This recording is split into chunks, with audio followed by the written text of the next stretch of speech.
So I'm back. It's been a couple of days since the Knicks advanced to the conference finals. I've really just been taking my time in the last few days to try to even think of what to say, but let's just talk about it. So the Knicks, like in probably the best game I've ever seen them play, blew out the Celtics by 40 points. Final score, I believe, was 119 to 81. All I know is the Celtics scored 81 points. The Knicks defense was just completely on point. Like it's honestly just the best defensive performance I've seen them have probably ever. Um, like I know that we blew out the Cavs in a similar fashion a couple years ago, where the Cavs only scored 79 points. But in that game, the Knicks didn't win by 40; they won by like 20 or so. So this game just like pales in comparison. It was just like you could tell from the opening tip that these guys wanted it so badly. Mikal Bridges, like specifically, was incredible in this game. He hit four threes. He had like 20 something points. OG Anunoby with the same thing. Karl Anthony Towns as well, and Jalen Brunson. Those guys just showed up as much as they could, scored as much as they could, just did everything right for the most part. Did Karl Anthony Towns struggle from three? Yeah, but he was just good regardless. Like he was aggressive, he was trying to score early, and that just carried on the momentum of the entire team. Deuce McBride, especially, I want to give so much credit to because coming off the bench in that Piston series, he was really bad. He was struggling. His shots were not falling. The defense is always there for him, but he was even a bit weird defensively. Not bad, but he was jumping at a lot of pump fakes. But yeah, I mean, none of that matters anymore because he's just been great and not, you know, to say that I didn't expect him to be great, but he was incredible, I should say, because the series is over. He was incredible in the Celtics series. Like he just did everything that you could expect a player of his, like renowned, good bench, solid player caliber to be. Like he just did everything you needed him to. Defensively, with the three ball, I have no negative things to say about him. Like I was pretty worried after that Pistons series, but at the same time, I kind of knew he'd bounce back, and that's just who Deuce McBride is.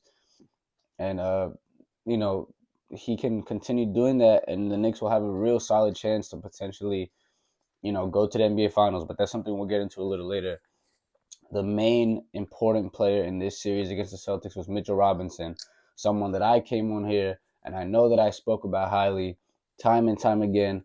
And I said he would be the difference for the Knicks. And that's all he was just a positive impact, positive difference. When he was on the floor, the Knicks were much better than when he was off the floor. The net rating was much better. The rebounding percentage was much better. The defensive rating was so much better. He just flew in and grabbed rebounds over everyone, and they had to foul him intentionally. And like, did he miss a lot of free throws? Yeah, but he made a lot too. Like in the game five, we did lose by a lot, but he went 6 for 6 from the line. And then in game six, he split his free throws. So that's something that he can continue to hopefully work on. But that's not even what matters, honestly. Mitchell Robinson was just so good. Like he's just such a great impact player on the defensive end and with his rebounding. It's just like there's not many guys that are honestly just better than Mitch Robinson. Like you can't even name like three guys that are better rebounders than him. It's impossible. So just his impact alone is something that a lot of people in the NBA community, some Knicks fans too, even underestimated how just like good he is at what he does. He's one of the best, and there's nothing else you could say about it. Obviously, we want to send prayers to Jason Tatum. I hope that he recovers uh, in a quick fashion. I hope that he's okay mentally and physically. Very tough to tear your Achilles, to rupture your Achilles, actually. So I hope he's all right. As for the rest of the Celtics, I do not like any of those guys. Uh, Jalen Brown, don't like. I don't know why he was grabbing Josh Hart inappropriately. That was really weird. Drew Holiday with his weird celebrations. I don't like him either. Porzingis, I haven't liked in years. And Derek White, I just don't like anything about him. And not to say that I hate any of these guys because hate is a very strong word, and I won't be using that unless I already said that. I don't think I did, but if I did say that, I'm not sure if I did. Uh, I don't. I just don't like those guys. I don't like the Celtics. I've never liked Boston or any of those sports. So yeah, let's just get that out of the way. As far as this game, like there's nothing I can really break down. Just the Knicks from the opening tip. were just a much better, more focused team. Right away, you could tell they were locked in defensively. They got a couple of blocks early, a couple steals early, and you could kind of just tell that the Knicks were going to win this game right away, just off of the way they were so locked in. They were getting good shots early. A couple of shots weren't falling, but as soon as the shots started to fall, the game was just ripped wide open, and the Knicks just had this one from the very opening tip. Jaylen Brown fouled out in the third quarter, so that kind of just like gave you a real indication of what was going on. The Celtics just had no chance in this game, and by the end of the third quarter, the Celtics had already emptied their bench. It was frustrating when Tom Thibodeau refused essentially to empty his bench until about 5 minutes left in this game. It's one of his flaws. Luckily, no one got hurt, but hopefully, someone is talking to him about this. People did approach him from the bench multiple times to try to get guys out of the game, but nevertheless, Thibodeau has gotten us here to the conference finals. Thibodeau is someone that I constantly complained about, someone that I was like should get fired. Now, even if it's still the right move to fire him, it's not something you can justify. He got the Knicks to the conference finals for the first time in 25 years, so his job is secure, his job is safe, especially if the Knicks are able to get to the finals and advance by beating the Indiana Pacers, which is what I really want to talk about in this video. The Knicks now have a rematch against the Pacers from last year's playoffs. The Knicks were up 2-0 against the Pacers last year before OG Anunoby went down. And you could say, that's just one player. But if you know anything about the playoffs of the Knicks last year, many guys were injured. OG Anunoby was just one of the more important pieces to go down at that specific time. But before OG was hurt, Bojan Bogdanovic for the Knicks, who was the sixth man, who averaged about 18 points in the regular season. He didn't do as well in the playoffs, but he was catching his rhythm before his injury. Got injured in the Sixers series. Julius Randle, who is an incredible basketball player, who people are showing respect to finally, who I've always believed in, was injured in the regular season against the Heat back in January, and he never came back to play in the playoffs. So that's a literal all-star caliber player that just wasn't available to play.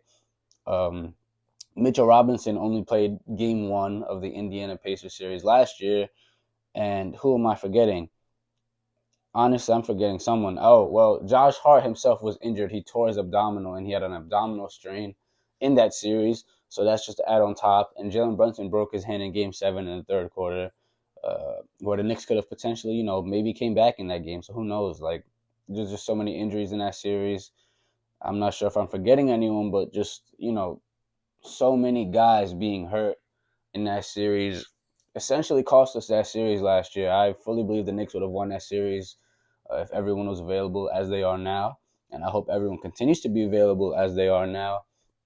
Like I said, Julius Randle missed that series, and that's an all-star caliber player. And now we have Karl-Anthony Towns available, who is an all-star and all-NBA caliber player, similar to Julius. Um, so my prediction for this series is the Knicks will win this series in 6 games, maybe even 5 if they really really put their foot on the gas. However, I don't think it will be 5. It will more likely be 6 because although I don't like the Indiana Pacers, they are a very good team. They have one of the best records in the NBA since January, and that includes the playoffs. They've only lost 2 games in the playoffs. However, they do have some pretty, questionable opponents. The Bucks without Dame, and then when Dame came back, he was very clearly injured and very limited, and then he tore his Achilles. And against the Cavs, where Darius Garland missed 2 games, Evan Mobley missed a game, and DeAndre Hunter missed a game. And when those guys came back, they were clearly hurt, limited, just like you could tell they were injured. So although they have had some questionable opponents, the Pacers are still a pretty good team, and the Knicks should show them respect. And it's not up for the fans to show respect. Like, I don't have to respect the Pacers. The Knicks do, though. I do acknowledge that they're a good team, and there is a world where they could win this series. However, I'm not gonna choose that, and I don't think it will happen because you see it, man. I'm a Knicks fan. I don't think the Knicks are gonna lose this series. I have full confidence in this team. This is the most confident I've been in a Knicks team since last year before the injuries. So I really think this team could go to the NBA Finals, and it would be the biggest accomplishment in a quarter of a century. So if the Knicks get to the finals, and if they're there, once they are there, we will talk about who they'll play and who they're gonna beat. I'm gonna make some updates for this series. Hopefully, I can make a few more videos because I've been slacking. But Look, I don't know what else there's to talk about. Oh, let's talk about very quickly. Like how I said, the Knicks could go to the finals. I thought it was either gonna be the Nuggets or the Timberwolves, but the Nuggets got blown out in Game 7 in OKC by 40 points. The same way that the Knicks blew out the Celtics. Like I don't really want to talk about it too much. I just think it was unfortunate for the Nuggets that Jamal Murray was dealing with his illness and that Aaron Gordon was playing on a grade 2 hamstring strain, which I applaud him for, although that was definitely a bit risky. Yeah, I mean, it's fine. The Thunder are one of the best teams of all time in terms of wins, just defensive rating, net rating. So, all that I would have liked for the Nuggets to win. But other than that, that's all I got. I wish the Nuggets would have won. Uh, Technically, maybe might have been an easier opponent for the Knicks if they got to the finals, but whatever. Thank you for watching. I'll see you next time. Please like and subscribe. I don't really say that often at the end of my videos. Please like and subscribe. Share the video if you like it. Get other people to watch it, and that's all I got. Thank you.